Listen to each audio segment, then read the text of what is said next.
Hi my people, welcome back to my channel. My name is Kay. I'm about to remove my lashes.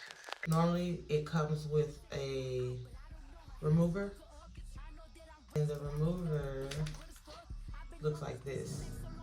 I just apply it to my lash baseline like this. Stay with me today, then get some sleep, you know it's up tomorrow. Fake bitch, that's why my friend fucked on your nigga. Both you bitches pussy, I think y'all should scissor. She bought a chain, I bought the same one, even bigger. She throwing shots, that's how I know I got a trigger. I don't speak dog ho. Then once they sit for a little bit, then you can just start pulling them off. Like that.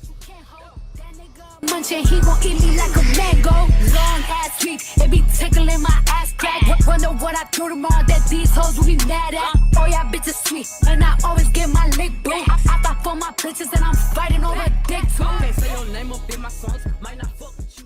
So once I take them off, I'm gonna wash my face before I put on the new set so that I can remove all that remover that's still left on my eyes. My sons might not fuck with you tomorrow. Can get my feelings hurt today. I won't give a fuck tomorrow. They fucked up by no credit score. I might be rich as fuck tomorrow. Every day the sun won't shine, but that's why I love tomorrow. Poppin' shit, you would think I went to school for chiropractic. Looking good as hell today. Just sent my nigga 5 attachment. Why'd you come from me about a nigga, man? You bitch back for that. Come at me about niggas who I don't even find attractive. I don't know that nigga, I just seen them on the town before. I can't be up in her face, I took her nigga down before. When I lose a nigga, I just pop out and go find some more. Soon as I feel like my time get wasted, then it's time to go. They say they don't fuck with me, but I say they can't fuck with me. Just like the air, I'm everywhere. How you say it so with me? Them bitches should've stayed down. They could've been up with me, but